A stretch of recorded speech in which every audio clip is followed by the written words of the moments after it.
हे हमारे सर्वशक्तिमान पिता परमेश्वर, हमारे उद्धारकर्ता प्रभु यीशु मसीह और शांतिदायक पवित्र आत्मा, आज की आराधना में आपका स्वागत है। हम आपको हृदय की गहराइयों से आपकी उपस्थिति के लिए धन्यवाद देते हैं और आपकी महिमा करते हैं। संत यूहन्ना ने जब दर्शन देखा, प्रकाशित वाक्य में वे लिखते हैं कि स्वर्ग में स्वर्गदूत बिना विश्राम लिए यह कहते रहते हैं कि पवित्र पवित्र पवित्र प्रभु परमेश्वर, सर्वशक्तिमान जो था, जो है और जो आने वाला है। और वो कहते हैं कि जब वे प्रशंसा करेंगे पिता परमेश्वर की और प्रभु यीशु मसीह की, तो वो लिखते हैं कि जितने प्राचीन है वे अपने अपने मुकुट सिंहासन के सामने यह कहते हुए रख देंगे कि हे हमारे प्रभु और परमेश्वर, तू ही महिमा और आदर और सामर्थ के योग्य है, क्योंकि तू ही ने सब वस्तुएं बनाई हैं और वे तेरी ही इच्छा से उत्पन्न हुई और सृजी गई हैं। आइए हम अपने उस पिता परमेश्वर का, अपने प्रभु यीशु मसीह का और पवित्र आत्मा की महिमा करें आज की सुबह, और इस गीत को हम सब गा लें।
महिमा करते हैं क्योंकि वे हमें मुक्ति दिलाते हैं, वे हमें शांति देते हैं।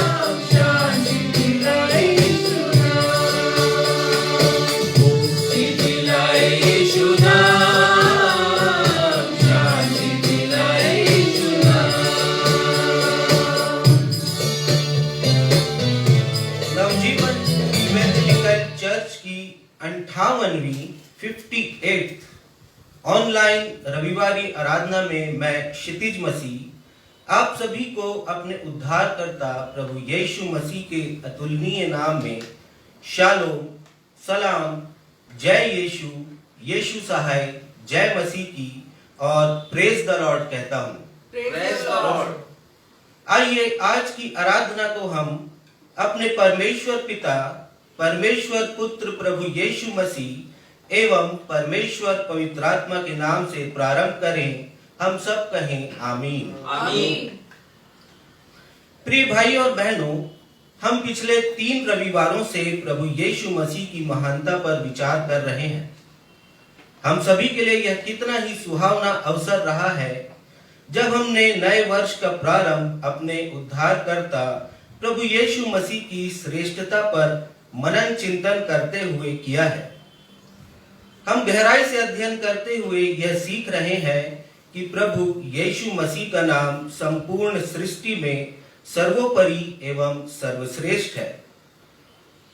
विकिपीडिया ने मानवीय इतिहास के 1000 प्रसिद्ध व्यक्तियों की सूची में प्रभु यीशु मसीह को प्रथम स्थान प्रदान किया है।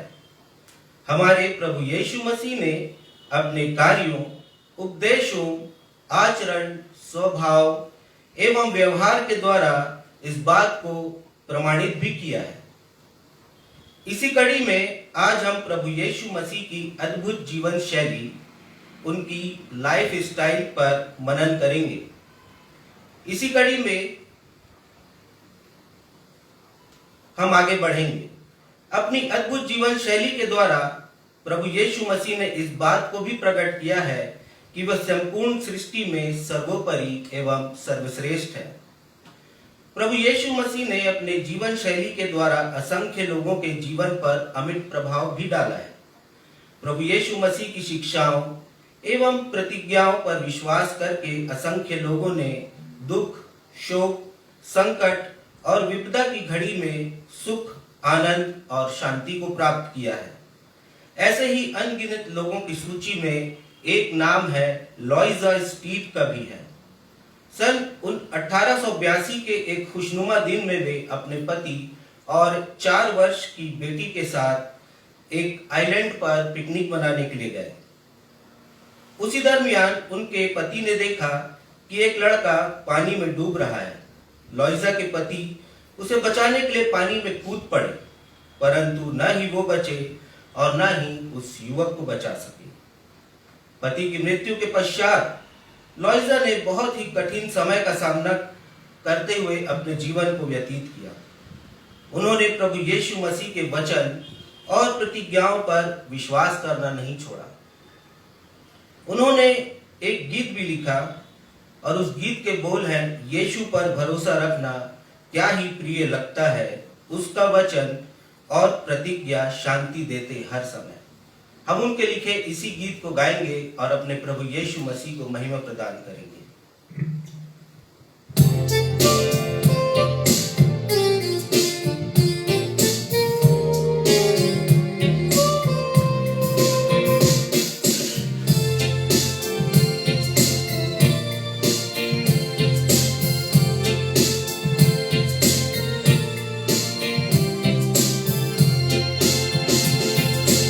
यीशु पर भरोसा रखना क्या ही प्रिय लगता है, उसका वचन और प्रतिज्ञा शांति देते हर समय। यीशु यीशु प्यारे यीशु, मैंने यीशु यीशु प्यारे यीशु, तू ही मेरी आशा है। उसके लहू से शुद्ध होना अद्भुत ही जान पड़ता है। पापी उसमें डूबकी मारे निर्मल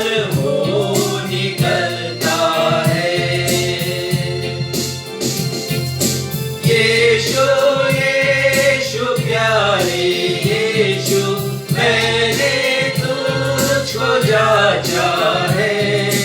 यीशु यीशु प्यारे यीशु, तू ही मेरी आशा है।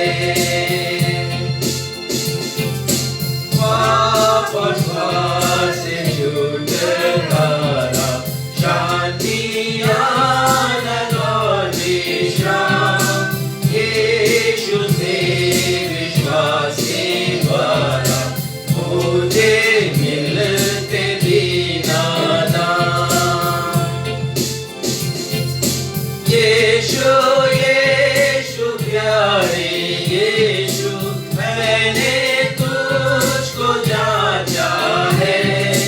यीशु यीशु प्यारे यीशु, तू ही आशा है।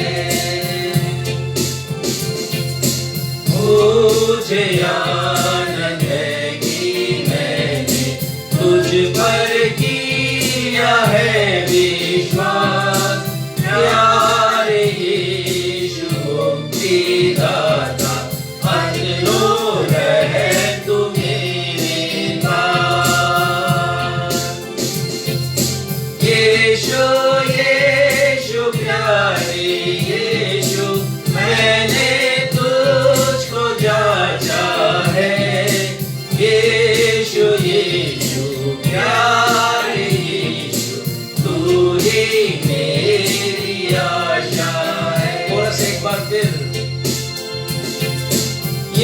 यीशु यीशु प्यारे यीशु, मैंने तुझको जांचा है। यीशु यीशु प्यारे यीशु, तू ही मेरी आशा है, तू ही मेरी आशा है, तू ही मेरी आशा है। हम इसी स्थिति पर अपने स्थानों पर खड़े रहते हैं और उत्तरवादी के लिए अपने पवित्र शास्त्र में से निकाल लेंगे भजन संहिता 42वां अध्याय पद 1 से पद 11। भजन संहिता 42 पद 1 से पद 11, इसे हम उत्तरवादी की रीति से पढ़ लेंगे। जैसे हिरनी नदी के जल के लिए हाँफती है, वैसे ही हे परमेश्वर मैं तेरे लिए हाँफता हूँ। जीवते ईश्वर परमेश्वर का मैं प्यासा हूँ।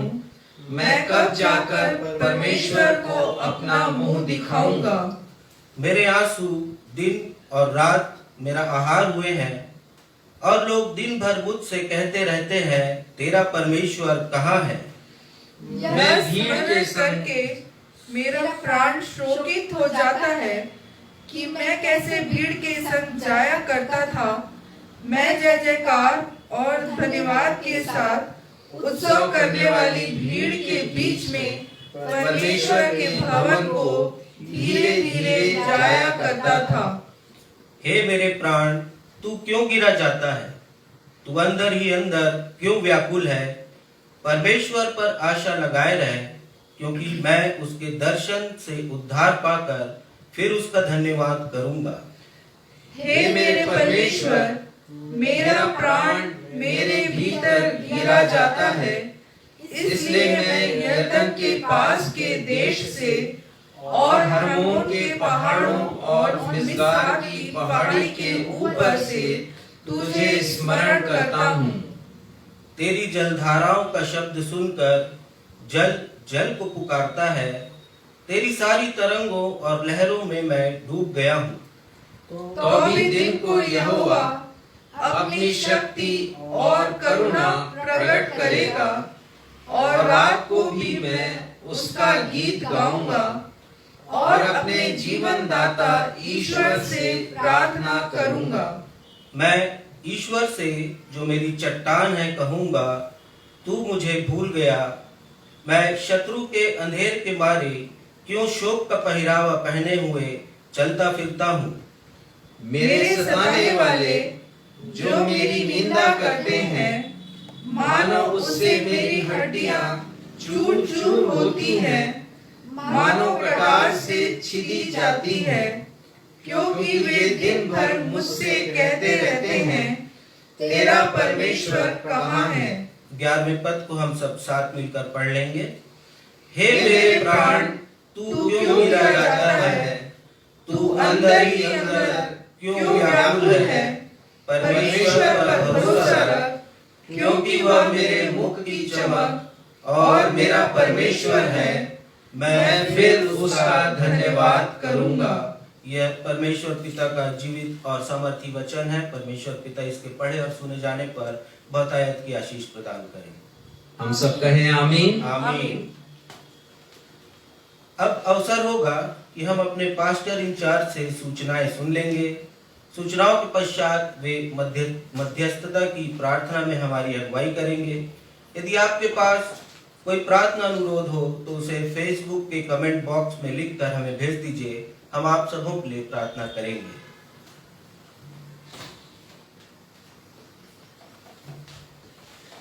आप सबों को जय मसीह की।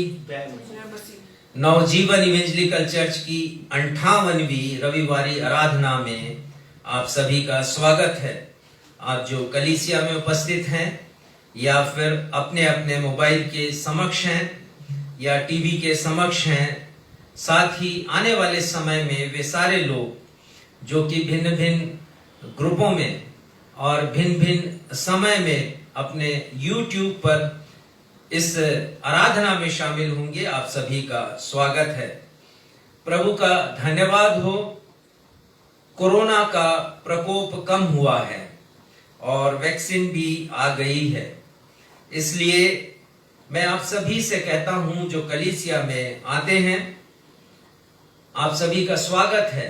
कलीसिया में आप आ सकते हैं और साथ ही साथ वे लोग जो कि कलीसिया में नहीं आ पाते हैं उनके लिए ऑनलाइन आराधना और सेवा इसी प्रकार जारी रहेगी। भविष्य में भी हम इसे बंद नहीं करने वाले हैं, क्योंकि हम बहुत से ऐसे लोगों के मध्य में पहुंच रहे हैं जो रिमोट एरिया में रहते हैं, दूरस्थ क्षेत्रों में, जहां पर कलीसिया की सुविधा नहीं है, कलीसिया के आराधना की सेवा वहां पर उपलब्ध नहीं है। साथ ही साथ हमारे बहुत से भाई जो फोर्स में हैं, आर्मी में हैं, या फिर बीएसएफ में हैं, या भिन्न भिन्न प्रकार से पुलिस की नौकरी में हैं और नक्सलाइट एरिया में हैं, रिमोट एरिया में हैं, पहुंच विहीन क्षेत्रों में हैं, उनके लिए ऑनलाइन सेवाएं भविष्य में भी हम जारी रखना चाहते हैं। इस विषय को आप अपनी प्रार्थना में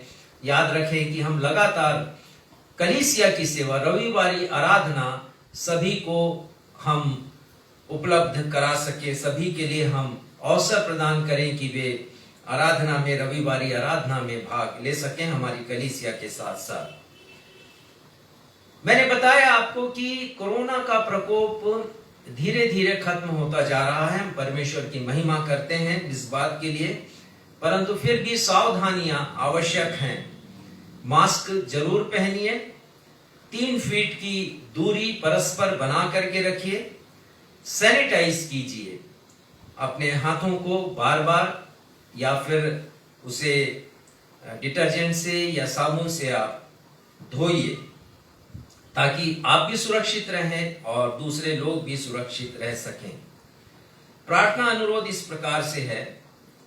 पास्टर कन्हैया ने अनुरोध किया है कि वे कल एक सभा में भाग लेंगे जो भाई संतोष के निवास स्थान में रखी गई है। प्रार्थना करें कि उस सभा के द्वारा परमेश्वर बहुतों को अपनी आशीषों से परिपूर्ण करे। साथ ही उन्होंने और पास्टर मदन ने लिखा है कि इस वर्ष धान की फसल ठीक नहीं हुई है, कीड़े का प्रकोप रहा, जिससे अंतिम समय में जो फसल उन्हें मिलनी चाहिए थी वैसा मिला नहीं, उत्पादन उतना नहीं हुआ उनकी अपेक्षा के अनुरूप। इसलिए कर्ज लेकर के उन्होंने जो खेती किसानी की थी उसे पटाने में या वापस करने में उन्हें बड़ी तकलीफ हो रही है। परमेश्वर से प्रार्थना करें कि अद्भुत तरीके से उनके लिए जरिया बनाए। हम जानते हैं कि इस क्षेत्र में जहां पर सिंचाई की सुविधा नहीं है वहां पर वर्ष में एक बार ही फसल किसान उगाते हैं, और वो भी धान की फसल, और उत्पादन यदि कम हो जाए तो उन्हें आर्थिक संकटों से होकर गुजरना पड़ता है। परमेश्वर जीवन के इन कठिन क्षणों में इनके परिवारों के साथ हो, साथ ही साथ उन हजारों लोगों के, किसानों के साथ हो जो इन दिनों अभाव महसूस कर रहे हैं अपने जीवन में। हम प्रार्थना करेंगे स्वर्गीय वेदराम जी के परिवार के लिए। उनका आकस्मिक निधन हो गया। ये मजदूरी करते थे उड़ीसा में, अचानक स्वास्थ्य खराब हुआ, मृत्यु हो गई और परिवार को फिलहाल आर्थिक परेशानियों का सामना करना पड़ रहा है। प्रार्थना करें कि परिवार के दूसरे लोगों के लिए रोजगार उपलब्ध हो सके, जिससे आर्थिक परेशानी उनके परिवार से जाती रहे। उसी प्रकार एक नेत्रहीन भाई हैं, नाम बैसाखू है, ट्रेन में भिक्षा मांग के अपना गुजारा किया करते थे, पर हम सब जानते हैं कि ट्रेन्स भी बंद हैं और भिक्षा भी मिलनी बंद हो गई है, जिससे इस भाई को फाके करने पड़ रहे हैं, भूखा रहना पड़ रहा है। हम इनकी सहायता करेंगे। ये मुझे आज ही सूचना मिली है इनके बारे में, कल सूचना मिली, और हम जितनी सहायता इस नेत्रहीन भाई की हो सकती है हम अवश्य उनकी सहायता करेंगे। पास्टर थानूराम चिकित्सा ले रहे हैं हमारे जन स्वास्थ्य केंद्र कोसीर में। और पहले से बेहतर महसूस कर रहे हैं, हम उनके लिए भी प्रार्थना करते हैं। प्रार्थना करते हैं दुष्ट आत्मा से पीड़ित भाई तोरनलाल के लिए, बहन शत्रुपा के लिए, जिनके जीवन में अशांति है। दुष्ट आत्मा के प्रभाव से प्रार्थना करें कि प्रभु यीशु मसीह अपनी सामर्थ के द्वारा इन्हें छुटकारा प्रदान करें। प्रार्थना करें भाई भागवत भास्कर के लिए, बिलासपुर के अस्पताल में ये भर्ती हैं, आईसीयू में हैं और पीलिया गंभीर स्तर पर इनके शरीर में है, पीलिया का रोग। हम प्रार्थना करें कि परमेश्वर इन्हें चंगाई प्रदान करे।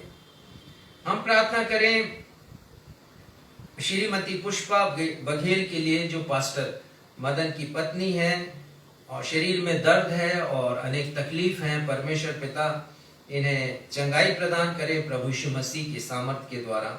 हम इनके लिए प्रार्थना करते हैं। प्रार्थना करें कुमारी रूपा पटेल के लिए, 4 वर्ष से ये अपंगता की स्थिति में है। 4 वर्ष मतलब इनकी आयु 15 वर्ष है।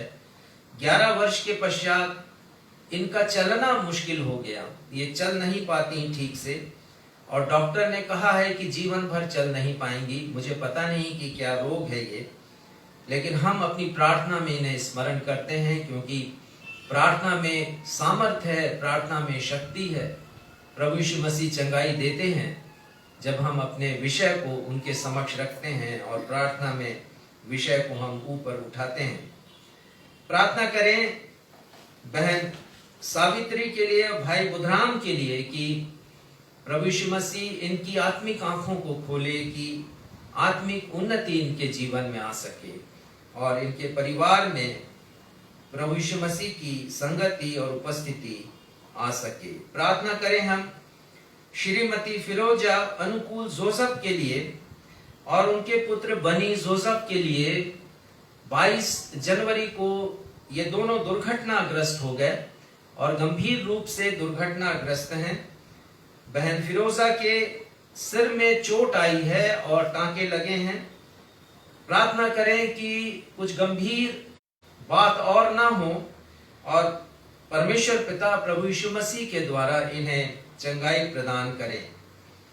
हम प्रार्थना करें बेटे हिमांशु के लिए, बेटे अर्पित इनिस के लिए।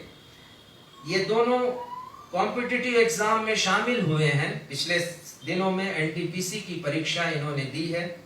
टेक्निकल जॉब ये चाहते हैं, वहां पर परमेश्वर इनकी सहायता करे कि इनका सिलेक्शन हो और इनको रोजगार वहां पर मिल सके। आभार प्रदर्शन हम करना चाहते हैं। भाई असीम राज लाल जी ने आभार प्रदर्शन किया है। हमारी कलीसिया को उन्होंने धन्यवाद दिया है कि हमारे कलीसिया के लोगों ने अपनी उपस्थिति के द्वारा उनके पिता स्वर्गीय हेमराज लाल जी के निधन पर उनके परिवार को सांत्वना दी है और शांति की बातें उनसे कही है। उन्होंने आभार प्रदर्शन किया है प्रोफेसर असीम राज लाल जी ने। हम उनको धन्यवाद देते हैं। हम धन्यवाद देते हैं आज हमारी आराधना में बेटे अर्पित इनिस अपना सहयोग दे रहे हैं संगीत में। आज सक्षम नहीं है, आवश्यक काम से वो बाहर हैं और बेटे अर्पित से जब मैंने कहा तो वो सहर्ष तैयार हुए। परमेश्वर पिता उन्हें अपनी आशीषों से परिपूर्ण करे। हम धन्यवाद देना चाहते हैं मेरा परिवार और मेरी कलीसिया अपनी बेटी शेफाली के लिए। प्रतीक्षा की घड़ी हमारे परिवार की समाप्त हो रही है। डॉक्टर के सलाह के अनुसार कल अपोलो में उन्हें भर्ती किया जाएगा। प्रसव काल उनका पूरा हो चुका है। परमेश्वर पिता उनके साथ हों। कल जब सिजेरियन किया जाए तो सारी बातें व्यवस्थित हों और अच्छी तरह से वो ऑपरेशन सफल हो सके। हम प्रार्थना करते हैं, आप सभी प्रार्थना करें। साथ ही साथ मैं प्रत्येक सहयोगियों को इस माध्यम के द्वारा धन्यवाद देना चाहता हूं, जिन्होंने पिछले कई महीनों से इस विषय को प्रार्थना में उठाए रखा। हमारे परिवार के लिए ये बहुत ही सुनहरा अवसर होगा और खुशनुमा दिन होगा कल का, जब हमें समाचार मिलेगा परमेश्वर के द्वारा प्रदत्त आशीष का और हमारे घर में खिलखिलाहट आएगी।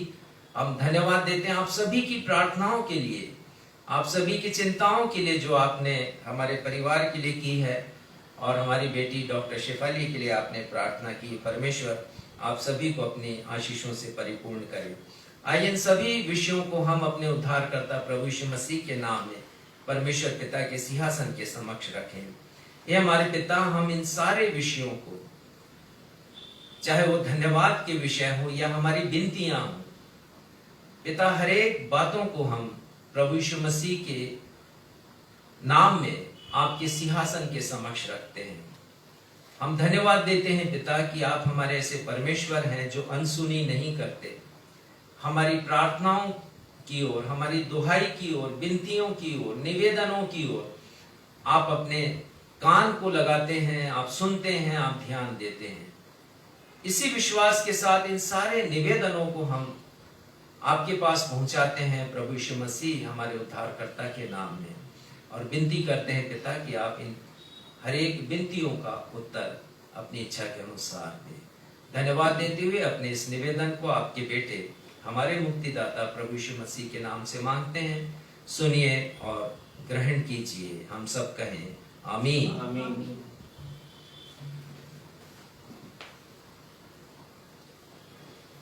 अब समय होगा कि हम अपने परमेश्वर पिता द्वारा प्रदत्त आशीषों को स्मरण करते हुए अपनी अपनी भेंटों को अर्पित करें उनके चरणों पर। और इस अवसर पर हम सब मिलकर गीत गाएंगे।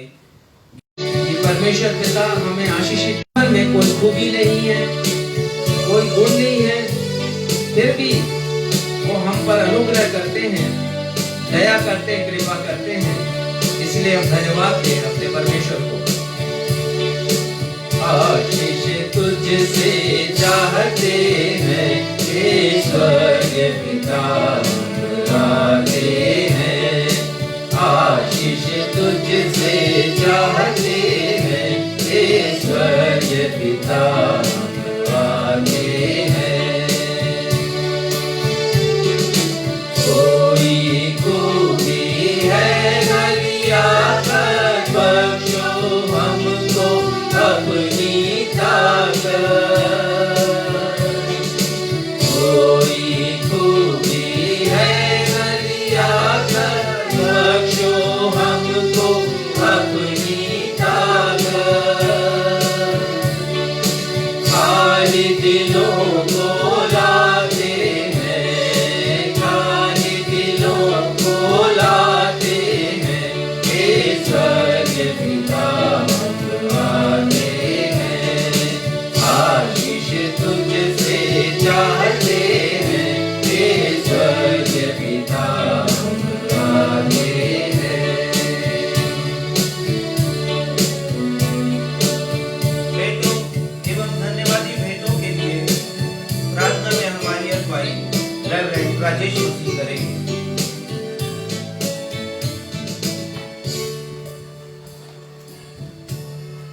आइए इन भेंटों के लिए हम अपने परमेश्वर पिता को धन्यवाद दें। हे हमारे पिता, हृदय की गहराइयों से फिर हम आपको धन्यवाद देते हैं, शुक्रिया कहते हैं हर एक उन आशीषों के लिए जिसे हमने चाहा है और आपने उसे हमें प्रदान किया है। संत पौलुस जब एथेंस पहुंचे तो उन्होंने कहा लोगों से कि परमेश्वर जीवन और श्वास का देने वाला परमेश्वर है।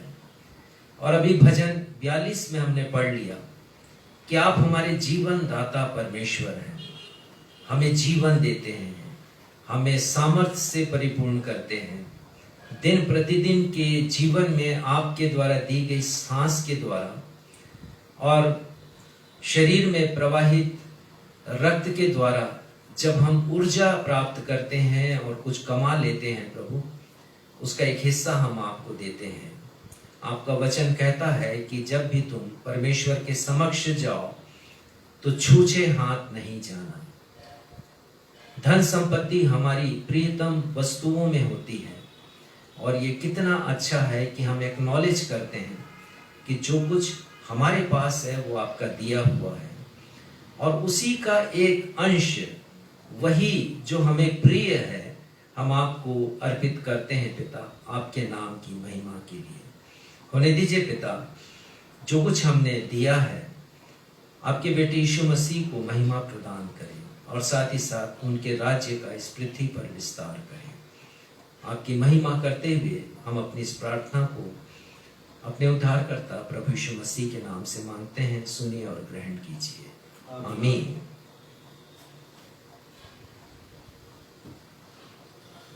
पवित्र शास्त्र से पवित्र वचनों का पाठ किया जाएगा। पहला पाठ जो पाया जाता है यशायाह नबी की पुस्तक, उसका 55वां अध्याय पद 1 से पद 5। यशायाह 55 पद 1 से पद 5 तक। इसे पढ़ने में हमारी अगुवाई श्रीमती बीना मसीह करेंगी। दूसरा पाठ जो पाया जाता है फिलिपियों की पत्री, उसका दूसरा अध्याय पद 5 से पद 11। फिलिपियों अध्याय 2 पद 5 से पद 11। इसे पढ़ने में हमारी अगुवाई बहन आकांक्षा मसीह करेंगी।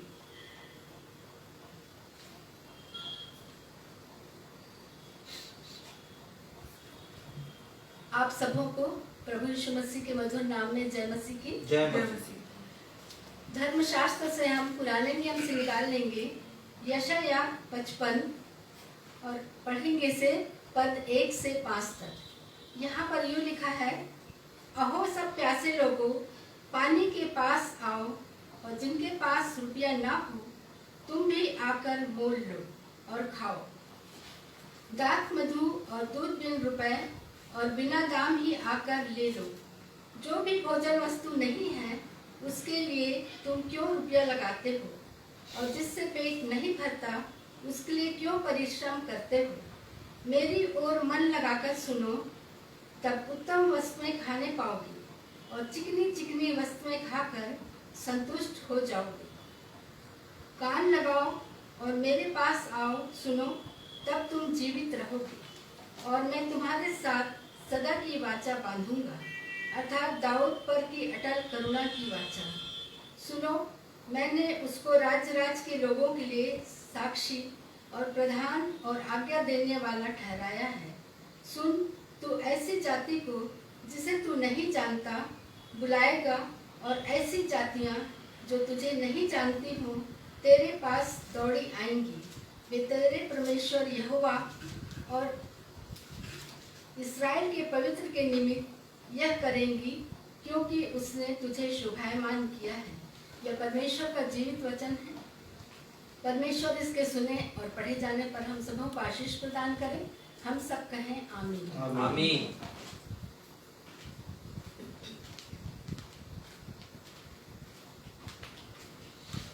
आप सबों को जय मसीह की। जय मसीह की। मैं आप लोगों के सामने पढ़ लूंगी फिलिपियों 2 उसके पद 5 से लेकर 11 तक।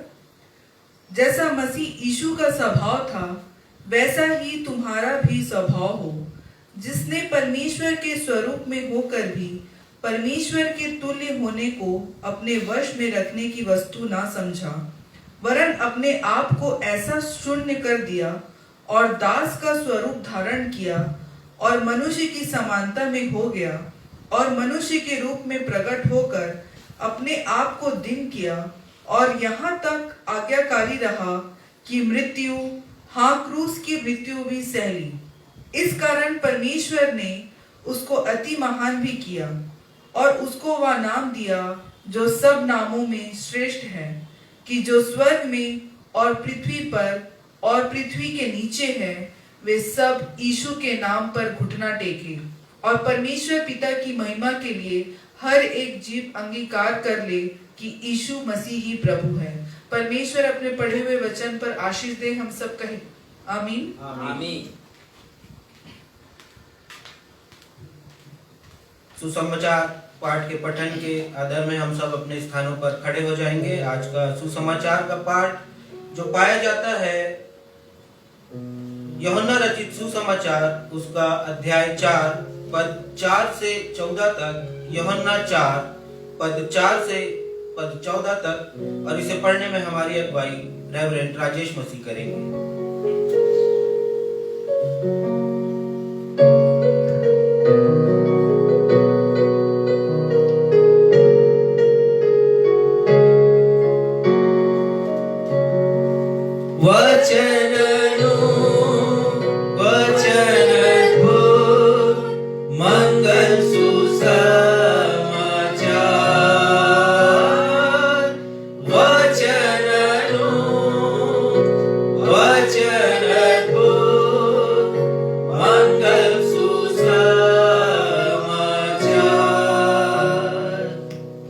आज का सुसमाचार का पाठ यूहन्ना उसका 4 अध्याय उसके पद 4 से लेके पद 14 तक। हम सुसमाचार पाठ के सम्मान में अपने स्थान पर खड़े हो जाएं। यहां इस प्रकार लिखा है, और उसको सामरिया से होकर जाना अवश्य था। उसको यानी यीशु को सामरिया से होकर जाना अवश्य था। सो यीशु सुखार नाम सामरिया के एक नगर तक आया, जो उस भूमि के पास है जिसे याकूब ने अपने पुत्र यूसुफ को दिया था, और याकूब का कुआं भी वहीं था। सो यीशु मार्ग का थका हुआ उस कुएं पर यूं ही बैठ गया, और यह बात 6 घंटे के लगभग हुई।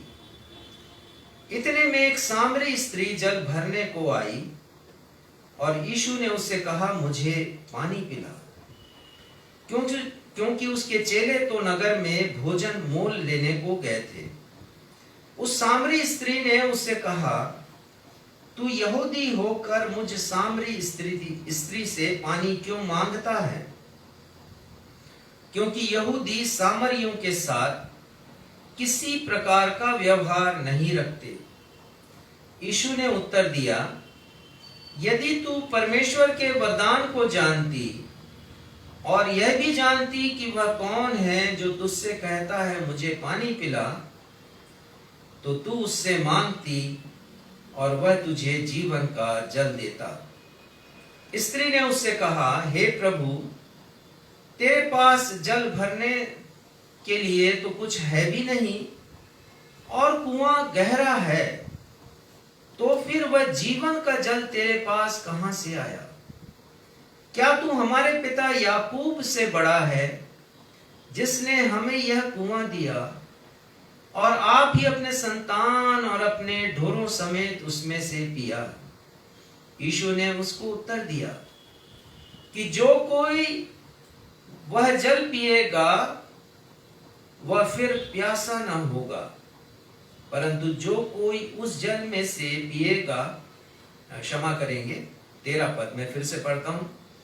यीशु ने उसको उत्तर दिया, जो कोई यह जल पिएगा वह फिर प्यासा होगा, परंतु जो कोई उस जल में से पिएगा जो मैं उसे दूंगा, वह फिर अनंत काल तक प्यासा नहीं होगा, वरन जो जल मैं उसे दूंगा वह उसमें एक सोता बन जाएगा, जो अनंत जीवन के लिए उमड़ता रहेगा।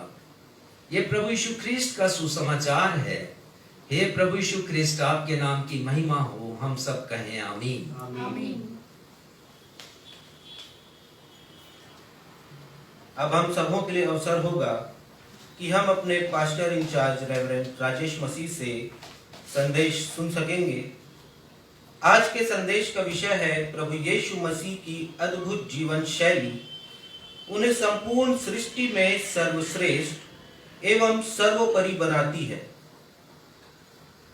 अपनी अद्भुत जीवन शैली के कारण प्रभु यीशु मसीह संपूर्ण सृष्टि में सर्वश्रेष्ठ एवं सर्वोपरि है। Because of his wonderful lifestyle, Jesus Christ is preeminent and paramount in the whole universe. परंतु इसके पहले कि हम संदेश सुने, आइए अपने महान यीशु की महानता को प्रकट करते हुए हम 2 कोरस गालेंगे।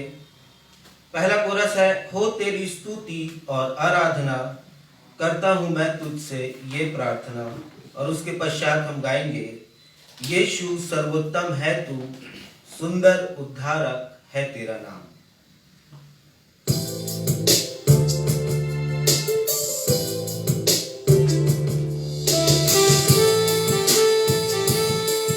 आइए हम प्रभु यीशु मसीह की महिमा करें इस गीत को गाकर, हो तेरी स्तुति और आराधना। और इस गीत की पंक्तियां कहती हैं दूसरे पद की, सारे जहां में तुझसा कोई नहीं। और इन दिनों हम इसी विषय पर मनन कर रहे हैं कि प्रभु यीशु मसीह के तुल्य कोई भी नहीं है। वो सर्वश्रेष्ठ हैं, वो सर्वोपरि हैं। आइए इस गीत गीत को गाएं हम और अपने प्रभु यीशु मसीह की महानता को स्मरण करते हुए उनकी महिमा करें। ओ तेरी स्तुति और आराधना करता हूँ मैं तुझसे यही प्रार्थना, महिमा से अपनी तू इस जगह को भर, अपनी इच्छा को पूरी यहाँ पर कर। हालेलुया हालेलुया हालेलुया हालेलुया हालेलुया हालेलुया। जैसे ओ तेरी स्तुति और आराधना करता हूँ मैं तुझसे यही प्रार्थना, महिमा से अपनी तू इस जगह को भर, अपनी इच्छा को पूरी यहाँ पर कर। हालेलुया हालेलुया हालेलुया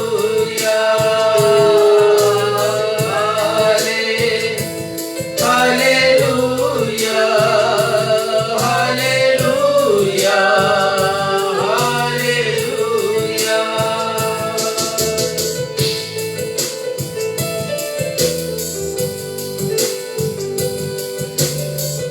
सारे जहां में तुझसा कोई नहीं प्रभु, हम भी कबूल करते हैं इस बात को।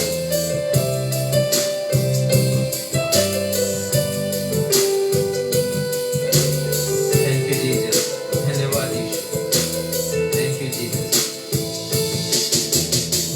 सारे जहां में तुझसा कोई नहीं, तू ही है प्रभु, दूजा कोई नहीं। घुटने में टेकूं बस तेरे सामने, तू है मेरा प्रभु, तू मेरा पिता। हालेलुया हालेलुया हालेलुया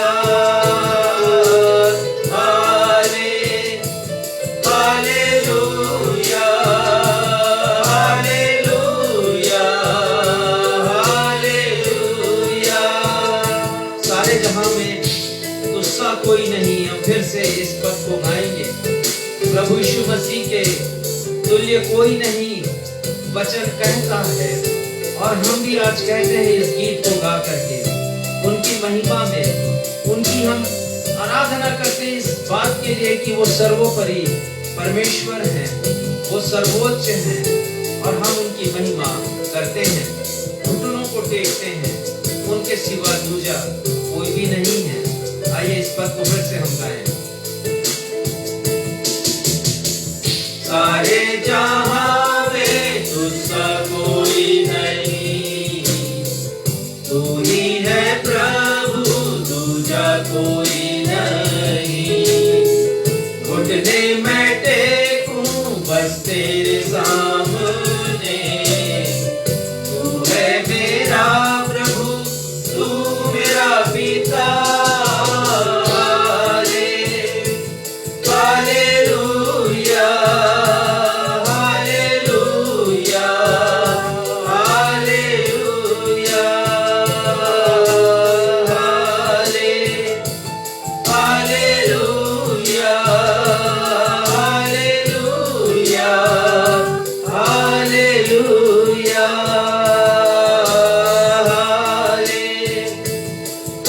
हालेलुया हालेलुया हालेलुया। यीशु सर्वोत्तम है तू, सुंदर उद्धारक है तेरा नाम। हम इस कोरस को भी मिलकर गा लेंगे।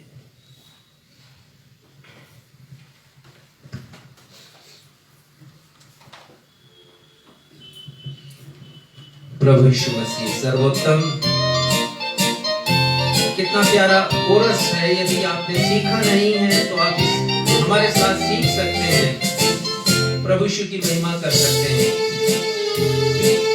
यीशु सर्वोत्तम है तो सुंदर उद्धारक है तेरा नाम।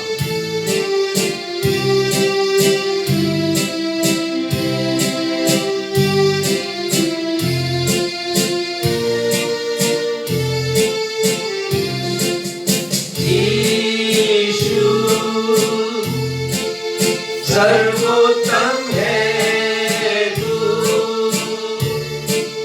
सुंदर उद्धारक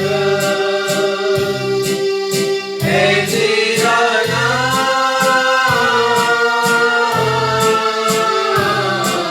इम्मानुएल, प्रभु तू साथ है, धन्य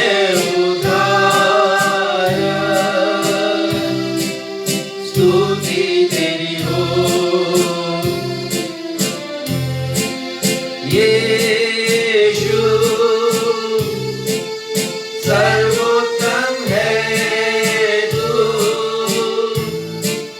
सुंदर उद्धारक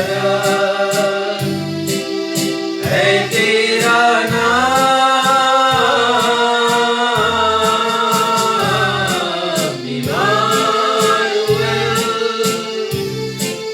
प्रभु तो साथ है, धन्य उद्धारक स्तुति तेरी हो।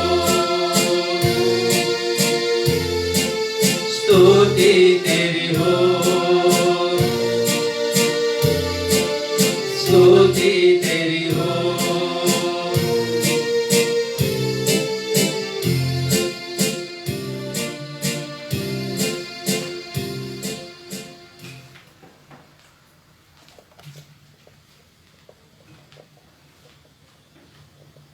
आज का सुसमाचार का पाठ यूहन्ना का 4था अध्याय। यदि प्रारंभ से लेकर के आप इसके अंत तक पढ़ेंगे तो आपको एक महिला का वर्णन मिलेगा। संत यूहन्ना ने इस 4थे अध्याय को एक महिला को समर्पित किया है। इसलिए नहीं कि वो महिला हाई प्रोफाइल थी, बहुत अधिक प्रसिद्धि के शिखर पर पहुंची हुई महिला, या बहुत गुणवान थी, या उसने महान कार्य किए थे और आधुनिक शब्दावली में वो कोई सेलिब्रिटी नहीं थी। इसलिए इस अध्याय को समर्पित नहीं किया उन्होंने, परंतु इसलिए समर्पित किया है इस पूरे अध्याय को क्योंकि वह पतित जीवन व्यतीत कर रही थी और इसी दरमियान उसकी मुलाकात जब प्रभु यीशु मसीह से होती है, उसका जीवन परिवर्तित हो जाता है, पतित से परिवर्तित जीवन।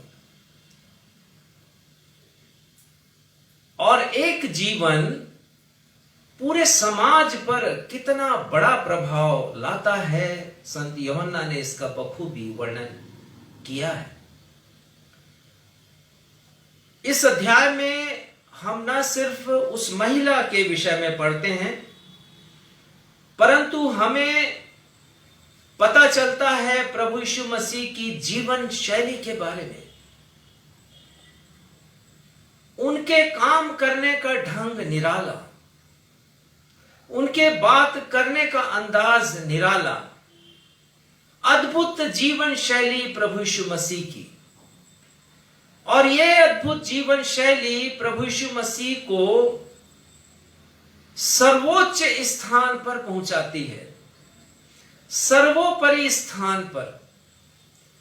प्रभु यीशु मसीह को सर्वश्रेष्ठ प्रमाणित करती है उनकी अद्भुत जीवन शैली। और यही आज का विषय है।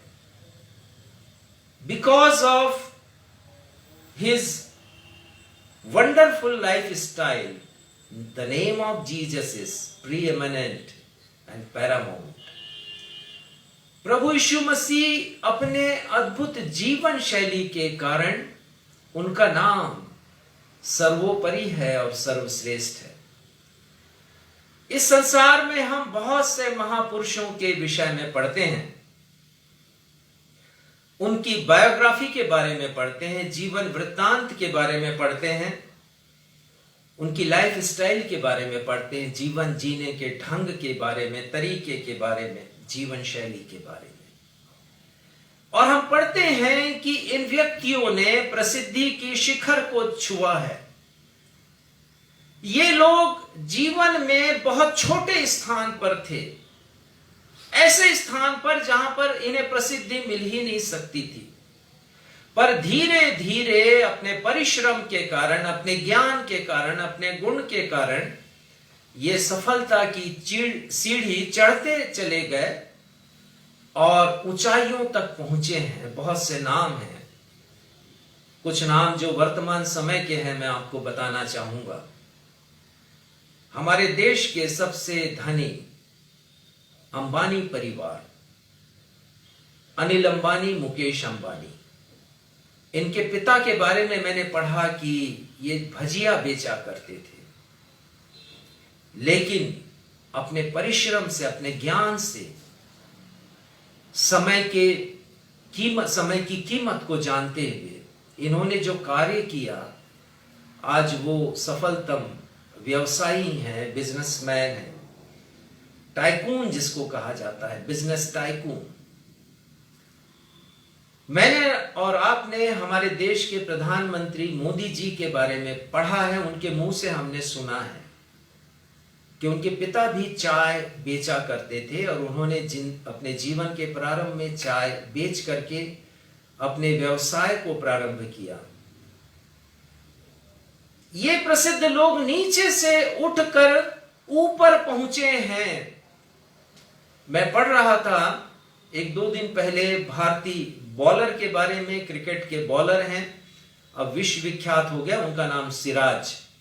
ऑस्ट्रेलिया में उन्होंने अपने बॉलिंग के द्वारा बहुत धूम मचाई और मैंने पढ़ा उनके बारे में कि वो इतने गरीब, उनके पिता ऑटो चलाया करते थे और एक बार उनके जेब में पैसा नहीं था कि सिटी बस का किराया दे सके। नीचे से उठ करके ऊपर पहुंचने वाले लोग, इस सूची में बहुत से नाम हैं। बिल गेट्स भी हैं, जिन्होंने अपने गैराज में कंप्यूटर पर काम करना शुरू किया और ऐसा काम उन्होंने बतलाया। माइक्रोसॉफ्ट कंपनी इन्होंने खुद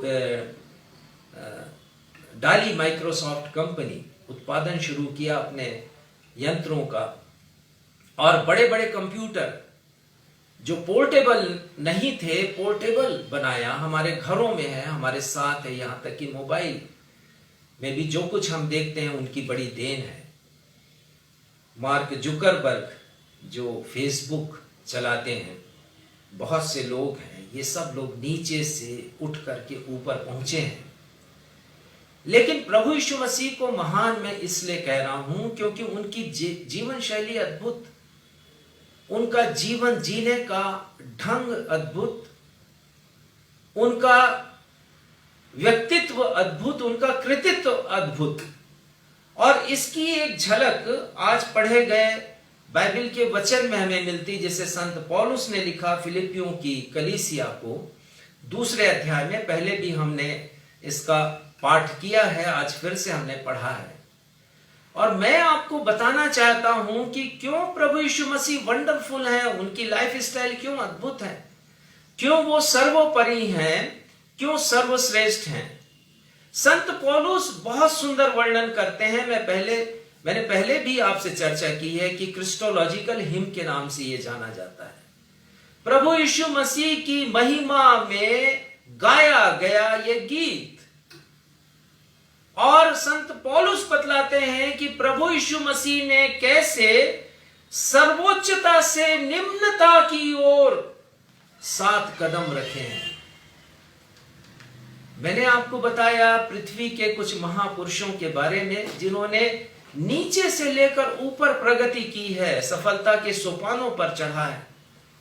परंतु प्रभु यीशु मसीह के बारे में वो कहते हैं कि ऑलरेडी वो सफलता के शिखर पर थे, परंतु मुझे और आपको बचाने के लिए, हमारे उद्धार के लिए, परमेश्वर की इच्छा को पूरी करने के लिए वो ऊंचाइयों से निचाइयों तक आए, निम्नतम स्तर तक जहां मैं और आप कभी जाने की सोच नहीं सकते। चलिए देखते हैं कैसे प्रभु यीशु मसीह ने 7 कदम उठाए हैं, कैसे सर्वोच्चता से निम्नता की तरफ वो आए हैं। फिलिपियों 2 और उसके 6वें पद को पढ़िएगा। 6, 7, 8 इन 3 पदों में प्रभु यीशु मसीह के 7 कदमों का जिक्र है, वर्णन है, जो प्रभु यीशु मसीह उठाते हैं ऊंचाइयों से निचाइयों तक आने के लिए। पढ़िएगा। जिसने परमेश्वर के स्वरूप में होकर भी परमेश्वर के स्वरूप में होकर भी, ये प्रभु यीशु मसीह की शान, परमेश्वर के स्वरूप में थे। और आगे लिखता है वो परमेश्वर के तुल्य होने को अपने वश में रखने की वस्तु नहीं समझा। इसे तो लूसीफर ने समझा था, मैं स्वर्ग से भी ऊंचा अपना सिंहासन करूंगा, परमेश्वर के तुल्य हो जाऊंगा, उससे बढ़कर मैं बनूंगा।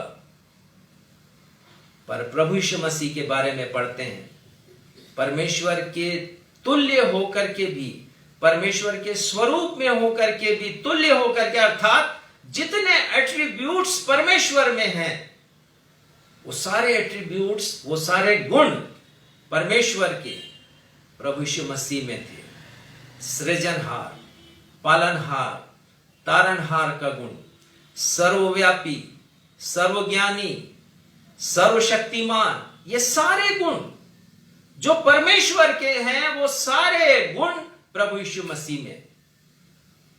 ये सर्वोच्चता की बात करते हैं यहां पर संत पौलुस। और उसके बाद दूसरी बात, मैं अनुरोध करूंगा आकांक्षा बेटी से कि वो फेसबुक के वॉल पर इन सारे पदों को रखती जाएं, अंकित करती जाए, ताकि हमारे जो दूसरे श्रोता हैं, दर्शक हैं, वे सारे समझ भी सकें कि किस पद की मैं बात कर रहा हूं, यदि उनके पास बाइबल नहीं हो तो।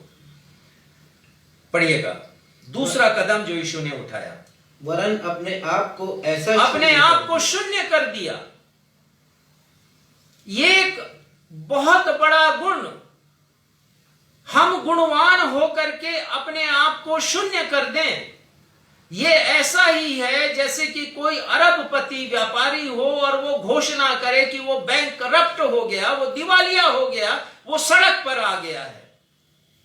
अपने आप को शून्य कर देना, वो सारे गुण जो परमेश्वर के गुण हैं, परमेश्वर की तुल्यता के गुण हैं, उन सारे गुणों से विरक्त हो जाना, अपने आप को खाली करना, अपने आप को शून्य कर दिया, ऊंचाइयों से निचाइयों की तरफ दूसरा कदम। और उसके आगे, और दास का स्वरूप धारण किया।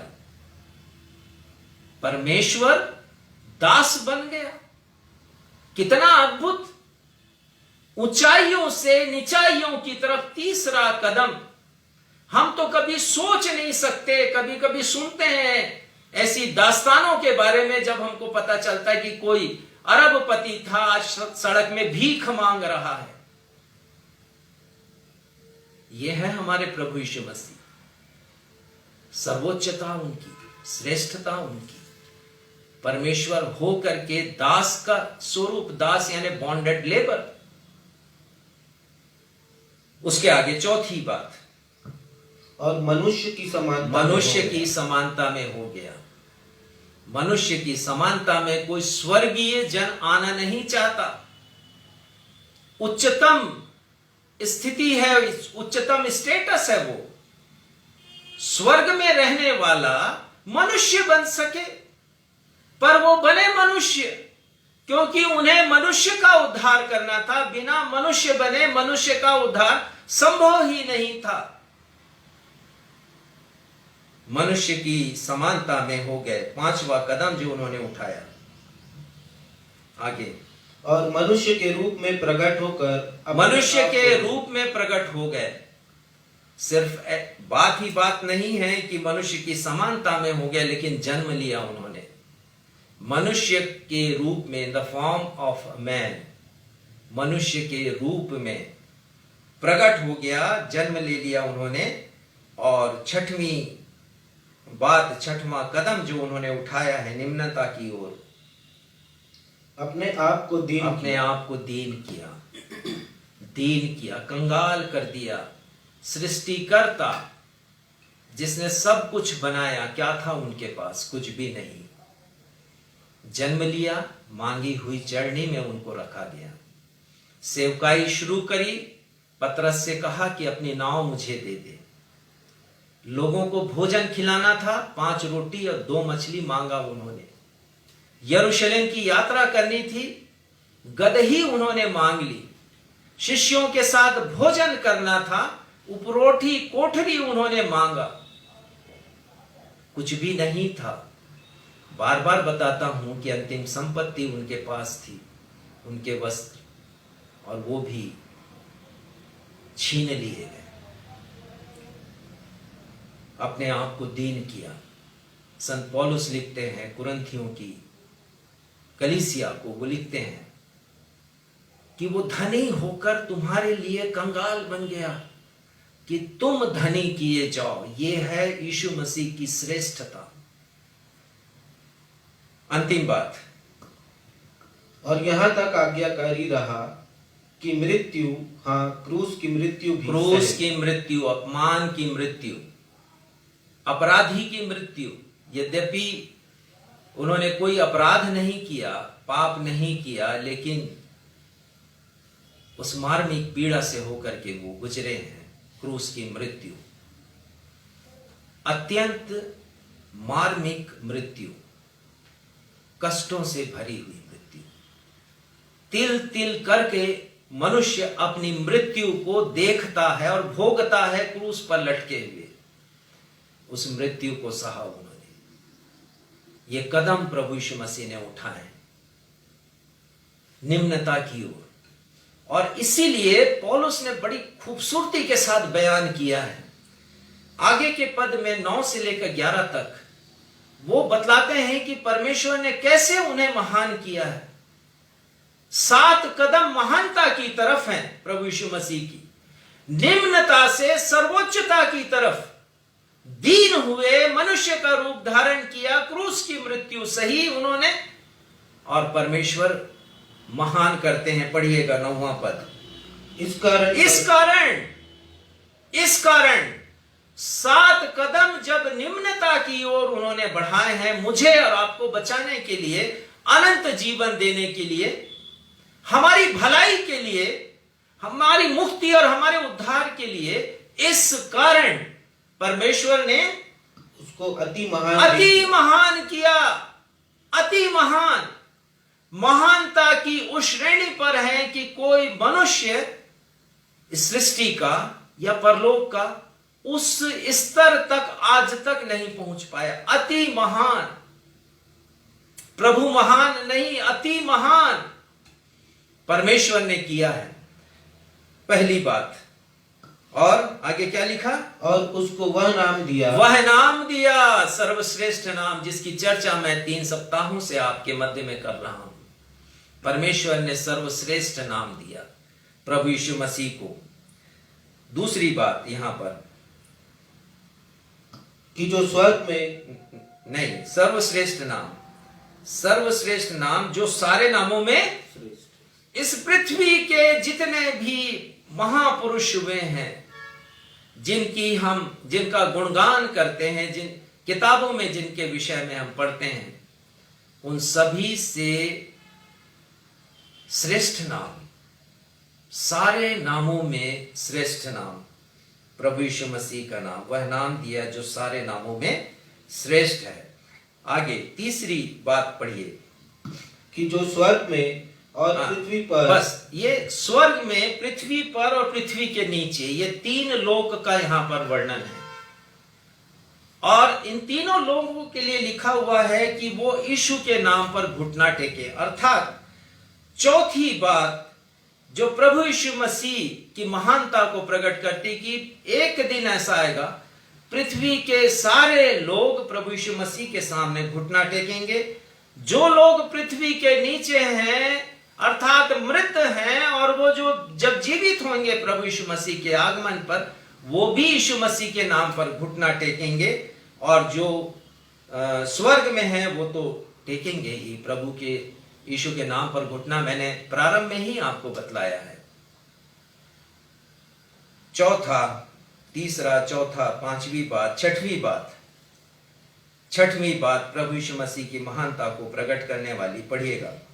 और परमेश्वर पिता की महिमा के लिए हर एक जीव अंगीकार कर ले कि परमेश्वर पिता की महिमा के लिए हर जीव अंगीकार कर ले। हर जीव अंगीकार करेगी, हर जीव अंगीकार करेगी। जब प्रभु यीशु मसीह ने उच्चता से निम्नता की ओर 7 कदम लिए, परमेश्वर पिता ने 7 तरह से प्रभु यीशु मसीह को ऊपर पहुंचाया, सबके ऊपर पहुंचाया है। This is the life style of Jesus Christ.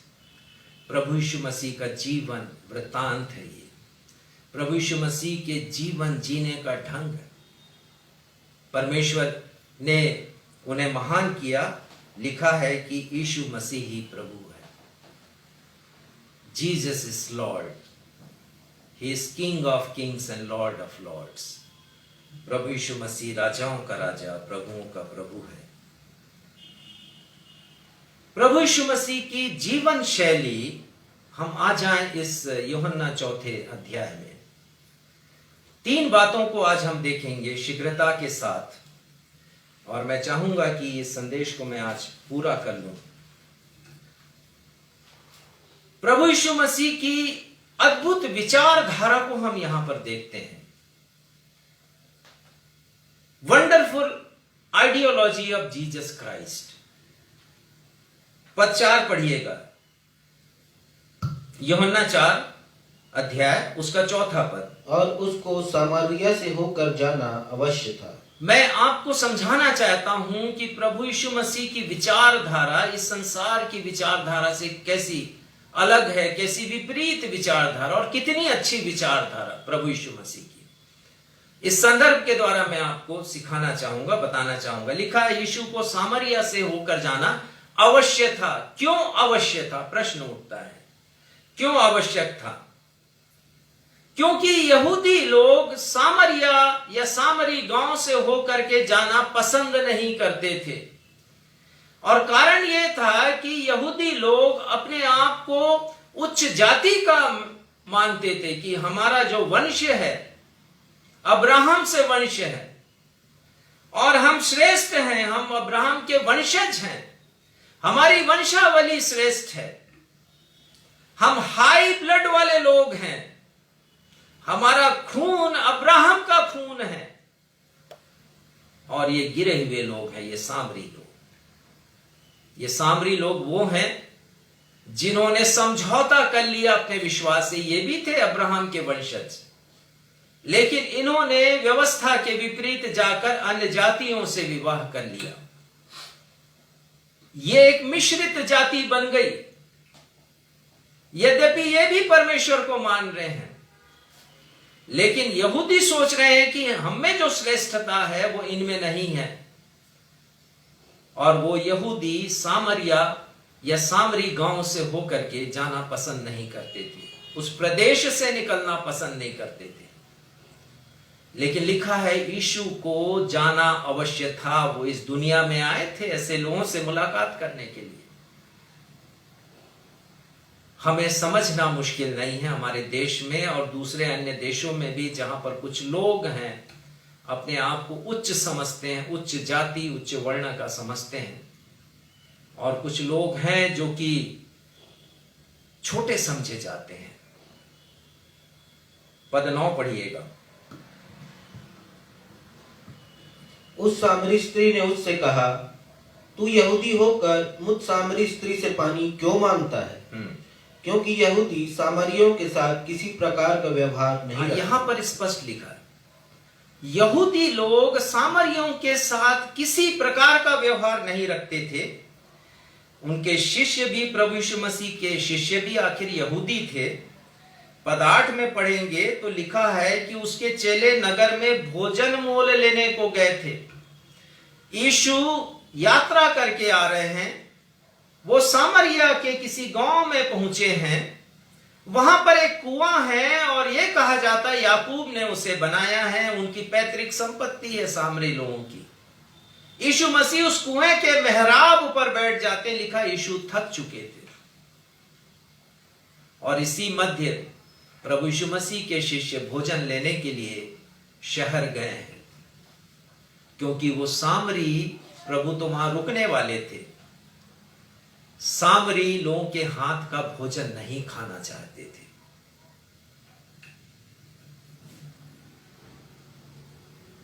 पद 31 और 32 में लिखा है कि जब शिष्य लौट कर आए तो उन्होंने यीशु से विनती की कि वो कुछ खा ले। अब वो भोजन लेकर के आए हैं। काफी देर की बात मैं आपसे बता रहा हूं, काफी समय हो गया है। शिष्य वापस आ गए हैं। लिखा है यहां पर यूहन्ना 4 उसके 27 पद में, इतने में उसके चेले आ गए। और 31 में लिखा है कि उसके चेले यीशु से विनती करने लगे कि हे रब्बी कुछ खा ले। प्रभु यीशु मसीह उस सामरी महिला के ही साथ है, लेकिन यीशु ने शिष्यों के भोजन को छुआ भी नहीं है। और चेले आपस में चर्चा कर रहे हैं। पद 33 में लिखा है कि क्या कोई उसके लिए कुछ खाने को लाया है। वो सोच रहे हैं कि जरूर यीशु को किसी सामरी ने भोजन करवा दिया है। और यीशु उनकी दृष्टि में अछूत बन गए, क्योंकि उन्होंने सामरी के द्वारा परोसे गए भोजन को खाया है, ये शिष्य सोच रहे हैं। परंतु यीशु कहते हैं 34 पद में, पढ़िएगा 34 पद। यीशु ने उनसे कहा, मेरा भोजन यह है कि अपने भेजने वाले की इच्छा के अनुसार चलूं और उसका काम पूरा करूं। प्रभु यीशु मसीह कहते हैं यही मेरा भोजन है, यही मेरा पानी है, यही मेरे जीवन का उद्देश्य है। मैं इसीलिए आया हूं कि जिसने मुझे भेजा है उसकी इच्छा को मैं पूरी करूं। और उसकी इच्छा क्या है? संत पौलुस लिखते हैं 1 तीमुथियुस 2:4 में, और वो लिखते हैं यहां पर कि परमेश्वर की ये इच्छा है कि हर लोग बचाए जाए। इस दुनिया के प्रत्येक लोग उद्धार को प्राप्त करें, ये परमेश्वर की इच्छा। इसीलिए परमेश्वर ने प्रभु यीशु मसीह को इस पृथ्वी पर भेजा है, और इसीलिए अवश्य था कि यीशु मसीह सामरी गांव में भी जाए, ताकि कहने के लिए ना हो कि यीशु मसीह केवल उच्च जाति के लोगों के लिए आए। गलत सोच रहे हैं यीशु मसीह के शिष्य यीशु के बारे में। प्रभु यीशु मसीह जाति जाति, व्यक्ति व्यक्ति के मध्य में बनी ऊंच नीच, अमीर गरीब, भेदभाव, घृणा, उपेक्षा की दीवार को तोड़ देना चाहते थे। इसीलिए अवश्य था कि यीशु मसीह सामरिया से होकर के जाएं। प्रभु यीशु मसीह की अद्भुत विचारधारा। हम लोग तो हाई प्रोफाइल सोसाइटी चाहते हैं, हाई प्रोफाइल लोगों के मध्य में उठना बैठना चाहते हैं, बातचीत करना चाहते हैं, उनसे बड़ा गौरव महसूस करते हैं यदि किसी बहुत बड़े बड़े व्यक्ति के साथ हमारी बैठक हो गई और फिर हम एक सेल्फी ले लेते हैं उनके साथ। प्रभु यीशु मसीह को सामरिया से होकर के जाना आवश्यक था, उस महिला से बातचीत करना आवश्यक था। और वो वचन यहां पर कहता है कि प्रभु यीशु मसीह ने उस सामरी महिला से कोई भेदभाव नहीं किया। 7वां पद पढ़िएगा, 4 अध्याय का 7वां पद। ये मैं अलग अलग पदों में आपको ले जा रहा हूं, क्रमानुसार नहीं लेकर के जा रहा हूं, लेकिन विषय को समझाने के लिए मैं अलग अलग पदों में, कभी आगे कभी पीछे कभी मध्य में, हम देखते रहेंगे इन पदों को। 7वां पद। इतने में एक सामरी स्त्री जल भरने आई। यीशु ने उससे कहा, मुझे पानी पिला। प्रभु यीशु मसीह कहते हैं कि मुझे पानी पिला। यीशु मसीह ने सामरी महिला से बातचीत की, जिनके साथ यहूदी बातचीत नहीं करते थे। रोटी बेटी का संबंध तो बड़ी दूर की बात है। प्रभु यीशु मसीह ने पानी मांगकर सदियों से चली आ रही नफरत की दीवार को गिरा दिया और प्रेम के बीज को बो दिया। मुझे पानी पिला। प्रभु यीशु मसीह जात पात की दीवार को ढहा देना चाहते थे।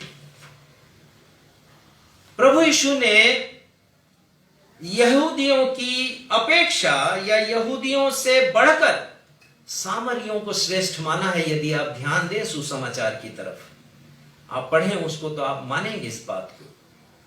उनका जो बेहतरीन एक उदाहरण है, दृष्टांत है, वो दयालु सामरी के बारे में है। श्रेष्ठ बतलाते हैं प्रभु यीशु मसीह उसको याजक से और लेवी से, जो यहूदी हैं,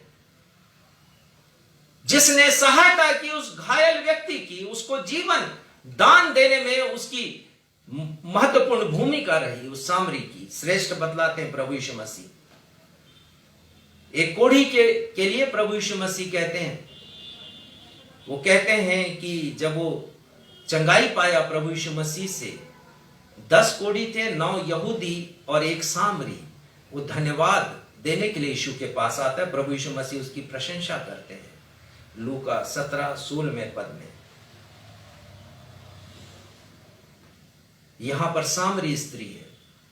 3 सामरियों का ऐसा वृत्तांत प्रभु यीशु मसीह उन्हें श्रेष्ठ बतलाते हैं।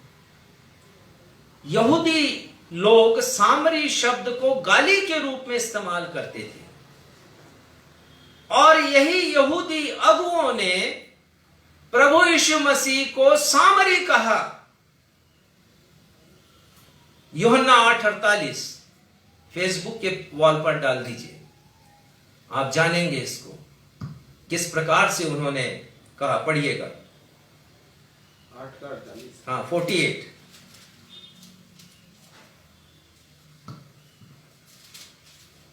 यह सुन यहूदियों ने उससे कहा, क्या हम ठीक नहीं कहते कि तू सामरी है? प्रभु यीशु मसीह के बारे में उन्होंने कहा। मैंने बताया कि सामरी शब्द एक गाली के रूप में प्रयुक्त होता था, और यहूदियों ने यीशु से कहा है, क्या तू सामरी है? सामरियों का पक्ष लेता है तू? यीशु ने एक ऐसी महिला से पीने का पानी मांगा जो न सिर्फ यहूदियों के लिए घृणित थी, परंतु उसका जीवन भी पतित था। चरित्रहीन महिला वो। यीशु ने उससे घृणा नहीं की है। हम तो बात करना भी नहीं चाहते ऐसे लोगों से। गिरे हुए लोग हम कहते हैं। प्रभु यीशु मसीह ने कोई दूरी नहीं बनाई। वो तो पानी भरने के लिए कुएं में आई थी। यीशु मसीह भी मेहराब में बैठ गए, बातचीत करने लगे प्रभु यीशु मसीह उससे।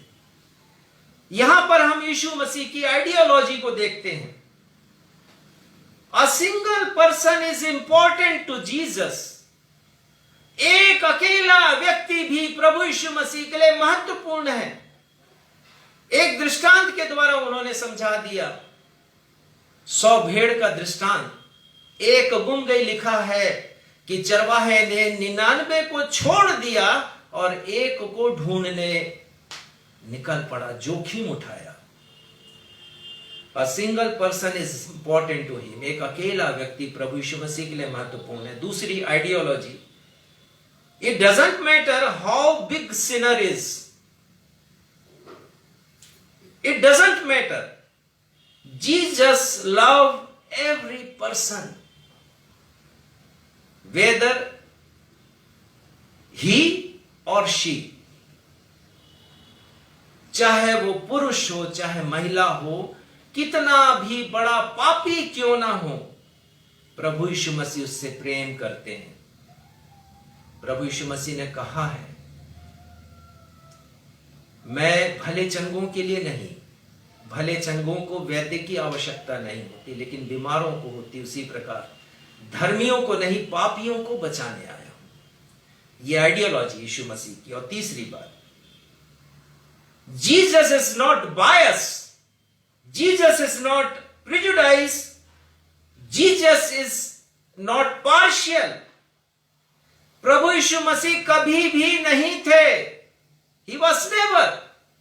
कभी भी उन्होंने पक्षपात पूर्ण रवैया नहीं अपनाया, भेदभाव नहीं किया. वो कभी पूर्वाग्रह से या पूर्व धारणा से परिपूर्ण नहीं हुए. आइडियोलॉजी का आधार प्रभु यीशु मसीह की, इस विचारधारा प्रभु यीशु मसीह के सिद्धांत का आधार यूहन्ना 3:16 है. सुनहरा पद हमारे बाइबल का, परमेश्वर ने जगत से ऐसा प्रेम किया, जगत से प्रेम किया, जगत के लोगों से प्रेम किया. हम वर्गीकृत करते हैं उसको, हम डिवाइड करते हैं, हम भेदभाव करते हैं, हम बांट देते हैं लोगों को. ये अच्छा है, ये बुरा है. प्रभु यीशु मसीह कहते हैं तुम्हारा स्वर्गीय पिता अच्छे और बुरे दोनों पर सूर्य उदय करता है. जगत से प्रेम किया. प्रभु यीशु की विचारधारा, प्रभु यीशु मसीह की विचारधारा के समकक्ष कोई भी नहीं. दूसरी बात हम देखते हैं, Jesus is a best orator. प्रभु यीशु मसीह की शैली बात करने की अद्भुत, कहने का अंदाज उनका निराला. प्रभु यीशु मसीह का उनका अंदाज दिल को छू लेने वाला है. जब आप सुसमाचार पढ़ना प्रारंभ करते हैं, उनकी वाणी को पढ़ते हैं, आपका दिल आनंद से भर जाता, आश्चर्यचकित हो जाते हैं. आप उन बातों को जब पढ़ते हैं जिसे आज तक कभी किसी ने नहीं कहा. Wonderful orator Jesus Christ is. बातचीत करने का अंदाज यदि हम सीखें तो यीशु से सीखें. किसी ने कहा है कि इंसान जन्म लेता है 2 साल में बोलना सीख जाता है, लेकिन क्या बोलना है, कैसे बोलना है, कहां पर बोलना, इसे सीखने में तमाम उम्र लग जाती है. वो सीख नहीं पाता है. और इसीलिए हमें यीशु के पास आने की आवश्यकता है. यीशु ने सामरी स्त्री के साथ अपने वार्तालाप में रोजमर्रा की जरूरत, एक साधारण से पेय पानी को जीवन के जल में बदल दिया. पढ़े उसको ध्यान से. कैसे प्रभु यीशु मसीह ने एक रोजमर्रा की मेरी और आपकी जरूरत, जिसके बिना मैं और आप रह नहीं सकते, उसको उन्होंने उस जल को जीवन के जल के रूप में बदल दिया. और ये प्रतिपादित किया कि ये पानी हमारे लिए दिन भर की बार बार की आवश्यकता है, लेकिन जीवन का जल एक बार यदि हम पी लेंगे संतृप्त हो जाएंगे दिल से. पद 9 को पढ़िएगा. उस सामरी स्त्री ने उससे कहा, तू यहूदी होकर मुझ सामरी स्त्री से पानी क्यों मांगता? 10वें पद में यीशु कहते हैं, यदि तू परमेश्वर के वरदान को जानती और यह भी जानती वह कौन है जो तुझसे कहता है कि मुझे पानी पिला, तो तू उससे मांगती और वो तुझे जीवन का जल देता. मैं तो हूं यहां पर खड़ा. जीवन का जल, लिविंग वाटर. इस पानी के लिए एक आत्मिक प्यास की आवश्यकता है. और भजन संहिता 42 में हमने पढ़ लिया. इस भजन के लेखक कहते हैं, जैसे हिरनी नदी के जल के लिए हाँफती है, वैसे ही हे परमेश्वर मैं तेरे लिए हाँफता हूं, मैं तेरा प्यासा हूं. इस जीवन के जल के लिए प्यास जगानी पड़ती, और उसी प्यास को यीशु मसीह उस महिला के जीवन में जगा रहे हैं.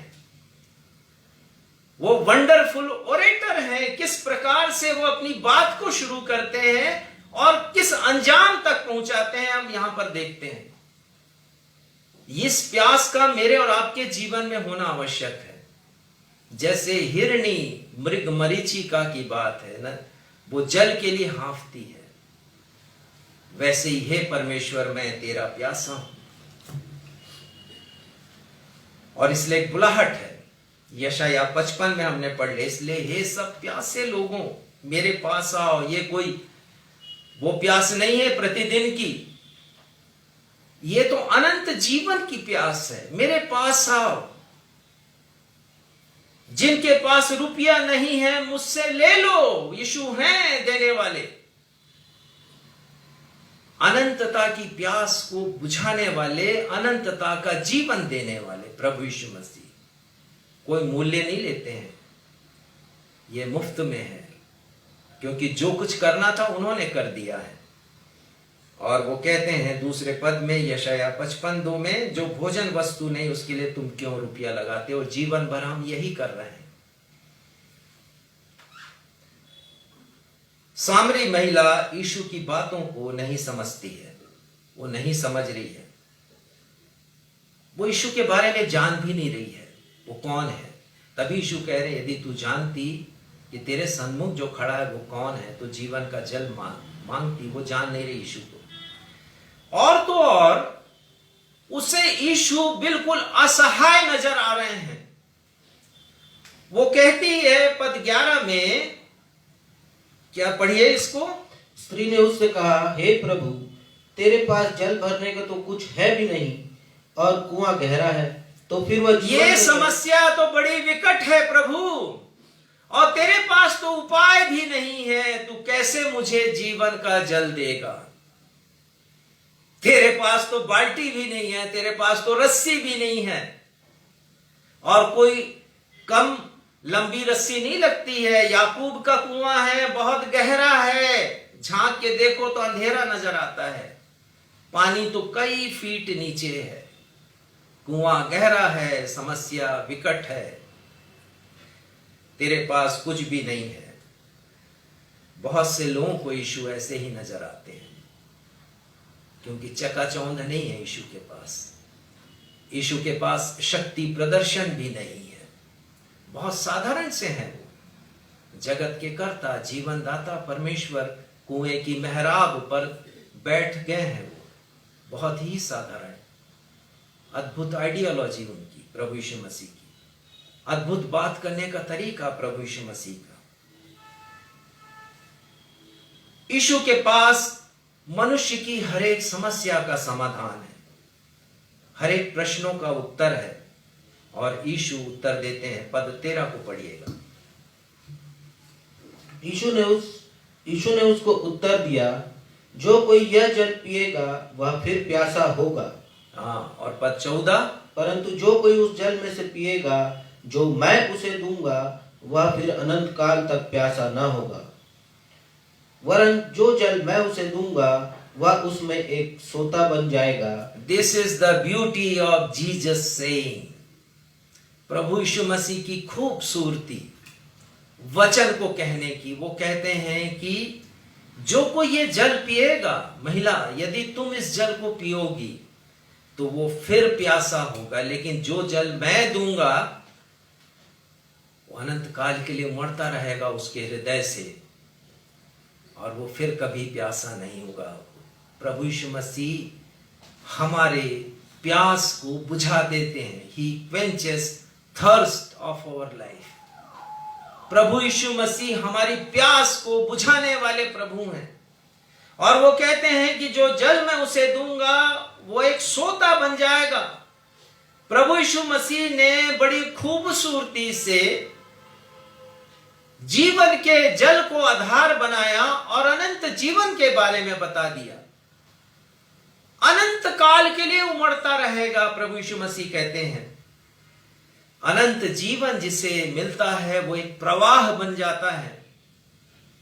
मुझे मिला, मैं एक प्रवाह बन गया। आपको क्या वो मिला है जीवन का जल? मैंने देखा कि जिनके भी जीवन में वो जीवन का जल आए जिसे यीशु मसीह ने दिया, वो एक प्रवाह बन गया, वो एक मार्ग बन गया, वो एक सोर्स बन गया दूसरों को उस जीवन के जल तक पहुंचाने का। जय मसीह की। जय। यीशु से हमें सीखना चाहिए। कोई बड़ा प्रोजेक्ट नहीं है प्रभु यीशु मसीह का वहां पर, कोई बड़ी भीड़ नहीं है, लेकिन जीवन का सबक उन्होंने सिखा दिया। अंतिम बात मैं बताना चाहूंगा, यीशु मसीह अद्भुत परिवर्तनकारी है। प्रभु यीशु मसीह ट्रांसफॉर्म करते हैं। आत्मिक रूपांतरण कर देते हैं। वो प्रभु यीशु मसीह बदल देते हैं लोगों को, जैसा सामरी स्त्री के साथ यहां हुआ। प्रभु यीशु मसीह ने अपनी विचारधारा के द्वारा उस महिला के सोच विचार को परिवर्तित किया, और मैंने बताया कि कैसे प्रवाह बन जाता है। ये एक जीवन जब बचता है तो प्रवाह बन जाता है। ये सामरी महिला बची है, पूरी कम्युनिटी, पूरा गांव बदल गया उसके जीवन को देख के। कैसे हुआ ये? हम पढ़ते हैं, प्रभु यीशु मसीह एक सवाल पूछ बैठते हैं उससे 16 पद में। यीशु ने उससे कहा, जा अपने पति को यहाँ बुला ला। प्रभु यीशु मसीह कहते हैं, जा अपने पति को बुला के लेके आ। तो वो महिला क्या जवाब देती है? पद 17 में, मैं बिना पति की हूं। मैं बिना पति की हूं। यीशु कहते हैं, तू ठीक कहती है कि मैं बिना पति की हूं 18 पद में, क्योंकि तू 5 पति कर चुकी है। एक ऐसी महिला से यीशु बात कर रहे हैं जो पतित जीवन व्यतीत कर चुकी है, चरित्रहीन रही है, और अभी भी वही स्थिति है उसकी।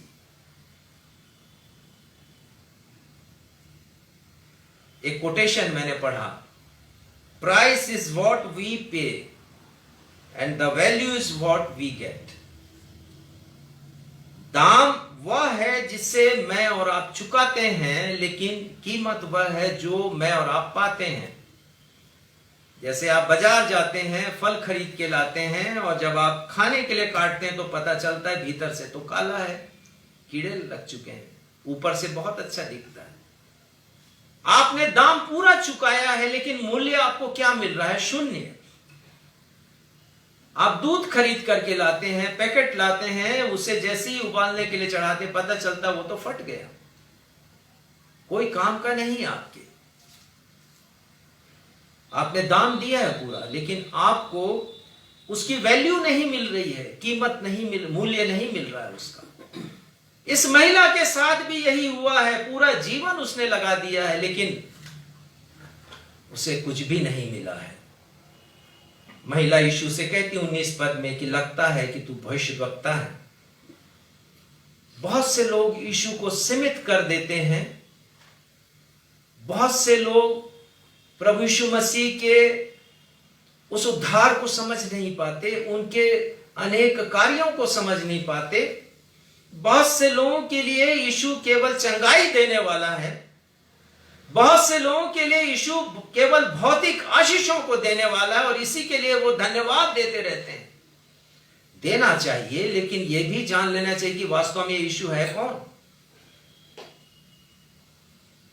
केवल भविष्यवक्ता नहीं है। वो कहती है कि मुझे लगता है कि तू भविष्यवक्ता है, क्योंकि मेरे जीवन की सब बातें जान गया।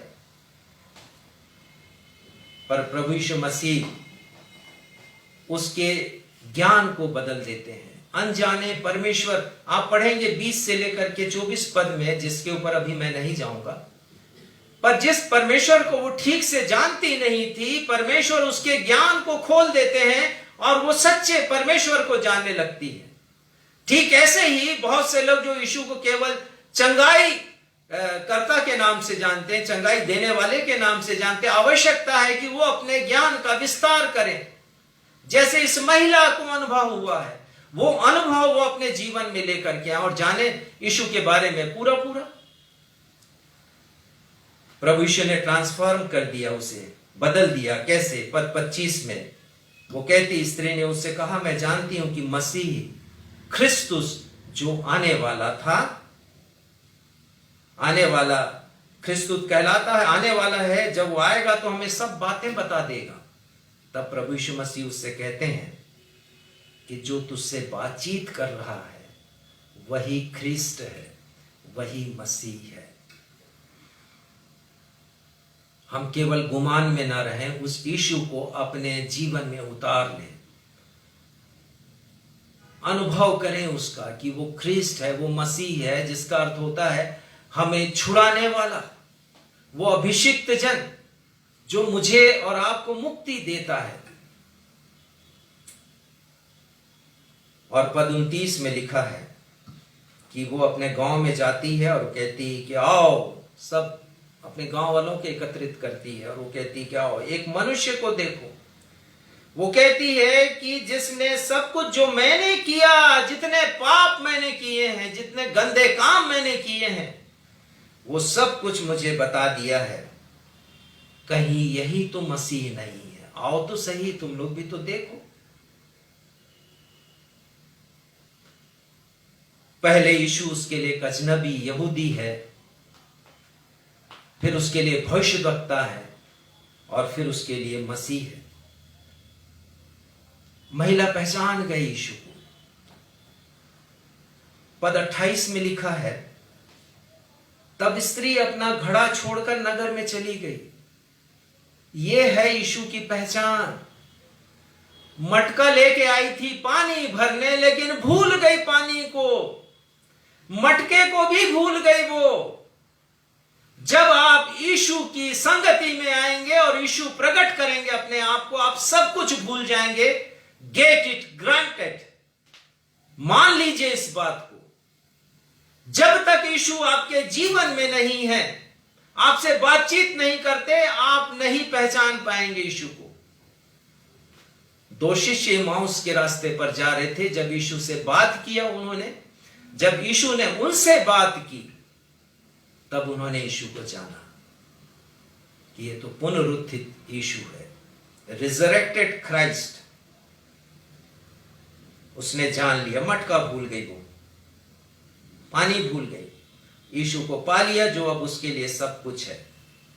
वो अपने नगर में गई, अपनी गवाही दी उसने। और पद 30 में लिखा है यहां पर, सो नगर से निकलकर उसके पास आने लगे। जब वो गवाही दी है, कहीं यही तो मसीह नहीं, चलो तो जिसका इंतजार था हमको, वो हमें मिल गया है, आओ तो देखो तो सही। और लोग नगर से निकल करके वहां पर पहुंचने लगे। 39 पद में लिखा है, 39 पद में, और उस नगर के बहुत सामरियों ने उस स्त्री के कहने से, जिसने यह गवाही दी थी, उसने सब कुछ जो मैंने किया मुझे बता दिया, विश्वास किया। गांव के सारे लोग विश्वास करने लगे। एक प्रवाह है, मैंने आपसे कहा, एक जीवन जब परिवर्तित होता है प्रभु यीशु मसीह के द्वारा, तो बहुत से लोगों के जीवन में आशीषें लाता, कम्युनिटी को बदलता है, समाज को बदलता है वो। और उसके आगे लिखा है 40 पद में, जब ये सामरी उसके पास आया तो उससे विनती करने लगे कि हमारे यहां रह। सो उनके यहां 2 दिन रहा। जय मसीह की। थोड़ी देर के लिए कुएं के मेहराब पर बैठा हुआ यीशु, जब उनके विश्वास की गवाही को उन्होंने सुना, 2 दिन और ठहर गए प्रभु यीशु मसीह। हमारी जिंदगी में भी ठहरेंगे, लेकिन आप अनुमति तो दीजिए उनको, कहिए तो सही आइए, और यीशु आएंगे आपकी जिंदगी में। और 41 पद बहुत महत्वपूर्ण है, पढ़िएगा। उसके वचन के कारण और भी बहुत से लोगों ने विश्वास किया। उसके वचन के कारण, उसके वचन के कारण, बोलिए मेरे पीछे, उसके वचन के कारण, किसी आश्चर्य कर्म के कारण नहीं, प्रभु यीशु मसीह के इस वचन के कारण, जिसकी उपेक्षा हम बहुत बार करते हैं, आश्चर्य कर्मों को ही देखना चाहते हैं अपनी जिंदगी में। नो डाउट उनका एक अलग अस्तित्व है और प्रभाव है हमारी जिंदगी में, पर जो सर्वोपरि है वो वचन है, क्योंकि स्वयं यीशु मसीह वचन है। आदि में वचन था, वचन परमेश्वर के साथ था, और वचन परमेश्वर। वचन के कारण बहुत से लोगों ने विश्वास किया, ट्रांसफॉर्म हो गया, परिवर्तन एक महिला के द्वारा। 42 पद और भी महत्वपूर्ण है। कहने लगे, और उस स्त्री से कहा कि अब हम तेरे कहने ही से नहीं विश्वास करते, तू जो बोल रही है उसी पर विश्वास नहीं करते हैं हम, क्योंकि हमने आप ही सुन लिया है और जानते हैं। We know, we have heard and we know, हम जानते हैं इस बात को। क्या जानते हैं? यही जगत का उद्धार करता है। जय मसीह की। वो जो कि एक यहूदी जिसे समझा गया, वो जो कि जिसे भविष्यवक्ता समझा गया, वो जिसे मसीह समझा गया, जब उतार लिया अपने जीवन में, तब वो कहते हैं वो हमारा उद्धार करता है। प्रभु यीशु मसीह उद्धार करता है। यही है ट्रांसफॉर्मेशन, यही है परिवर्तन, अद्भुत परिवर्तनकारी प्रभु यीशु मसीह। हमने एक उदाहरण सुन लिया प्रारंभ में, क्षितिज ने बतलाया एक महिला के बारे में, लोइजा स्टीड। बहुत से लोग उस समय उपस्थित नहीं थे, लेकिन मैं बताना चाहता हूं। सन 1882 की बात है। विवाहित महिला, 4 साल की इसकी बेटी, पति के साथ एक द्वीप में गई है, एक आइलैंड में गई है पिकनिक मनाने। लेकिन जब वो वहां पर गई है, इसी मध्य में उसके पति ने एक पुकार सुना, बचाओ बचाओ। उन्होंने देखा कि उस समुद्र के पानी में जिसके तट पर वो थे, एक युवक डूब रहा है और वो उसे बचाने के लिए कूद पड़े, लेकिन ना उसको बचा पाए ना खुद को बचा पाए। लोइजा के पति की मृत्यु हो गई। अकेला कमाने वाला, सन 82 की बात है, 1882 की बात है, आज से 150 वर्ष पहले, अमेरिका की बात है। बहुत दुखी हो गई, छोटी बच्ची है, क्या करें। कई दिन भूखे सोना पड़ा उन्हें। कुछ लोगों ने मदद की। 9 साल की उम्र में उसने प्रभु को अपना जीवन दिया था, लेकिन वो परिवर्तन उसके जीवन में आया नहीं। पति की मृत्यु के पश्चात अद्भुत परिवर्तन प्रभु यीशु मसीह ने उसके जीवन में लाया। उसने विश्वास करना सीखा, विश्वास करना सीखा प्रभु यीशु मसीह के ऊपर। और उन्हीं दिनों उसने जिस गीत को लिखा, वो गीत है, यीशु पर भरोसा रखना क्या ही प्रिय लगता है। उसका वचन और प्रतिज्ञा शांति देते हर समय। मैं समझता हूं कि समय हो गया, लेकिन हम गाएंगे इस गीत को। उस महिला ने कठिनतम क्षणों में इस गीत को लिखा, अपने जीवन के कठिनतम क्षणों में, और उसने लिखा है, उसे हम गीत के रूप में गाएंगे। पहला पद और चौथा पद। मसीह की संग्रह में ये गीत 427 नंबर के क्रमांक पर है।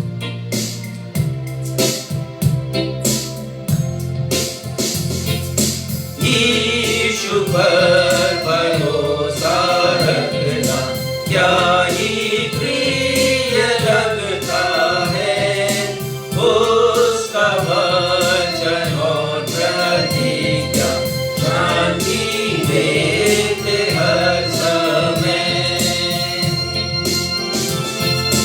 यीशु यीशु प्यारे यीशु, मैंने तुझको जाचा है। यीशु यीशु प्यारे यीशु, तू ही मेरी आशा है। मुझे आनंद है कि मैंने तुझ पर किया है विश्वास। प्यारे यीशु मुक्तिदाता, अनलोर है तू मेरे पास। यस, यीशु यीशु प्यारे यीशु, मैंने तुझको जाचा है। यीशु यीशु प्यारे यीशु, तू ही मेरी आशा है। हे हमारे पिता, हम धन्यवाद देते हैं हमारे स्वामी प्रभु यीशु मसीह के लिए, जिन्हें आपने हमारे कारण इस जगत में भेजा। अब वो हमारे लिए अजनबी नहीं है, वो हमारे लिए केवल भविष्यवक्ता नहीं है, लेकिन वो हमारे जीवन के प्रभु हैं। हर एक जीव अंगीकार करेगा यीशु ही प्रभु है। हम अंगीकार करते हैं। उस महिला के जीवन को कितने अद्भुत तरीके से प्रभु यीशु मसीह ने परिवर्तित कर दिया, अपनी आइडियोलॉजी के द्वारा, अपनी विचारधारा के द्वारा, अपनी वाणी के द्वारा। हम धन्यवाद देते हैं प्रभु। पिता परमेश्वर, धन्यवाद देते हैं इसलिए हमारे प्रभु सर्वश्रेष्ठ हैं, सर्वोच्च हैं, और हम उनकी महिमा करते हैं। हमारी सहायता करें पिता, आने वाले 2 सप्ताह हम प्रभु यीशु मसीह की महिमा में और बाइबल से अध्ययन करेंगे, आपके वचन से अध्ययन करेंगे। आप हमारी सहायता करें पिता, उन गूढ़ बातों को हम जान सकें प्रभु यीशु मसीह के बारे में। धन्यवाद देते हैं आपकी आज के वचन के प्रकाशन के लिए, और धन्यवाद के साथ इस प्रार्थना को उन्हीं के नाम से मांग लेते हैं। सुनिए और ग्रहण कीजिए। आमीन। प्रभु की प्रार्थना हम सब मिलकर करेंगे। हे हमारे पिता, आप जो स्वर्ग में हैं, आपकी इच्छा जैसे स्वर्ग में पूरी होती है वैसे इस पृथ्वी पर भी पूरी हो। हमारी दिन भर की रोटी आज हमें दीजिए, और जैसे हमने अपने अपराधियों को क्षमा किया वैसे ही हमारे अपराधों को क्षमा कीजिए, और हमें परीक्षा में नहीं लाए बल्कि बुराई से बचाइए, क्योंकि राज, पराक्रम और महिमा सदा आपके हैं। आमीन। आशीष ग्रहण करें। अब हमारे द्वैत पिता परमेश्वर का प्रेम, हमारे उद्धारकर्ता प्रभु यीशु मसीह का अनुग्रह और शांतिदायक पवित्र आत्मा की सहभागिता में से हरेक के साथ अब से लेकर के युगान युग होती रहे। आमीन। आमीन। जय मसीह की। जय।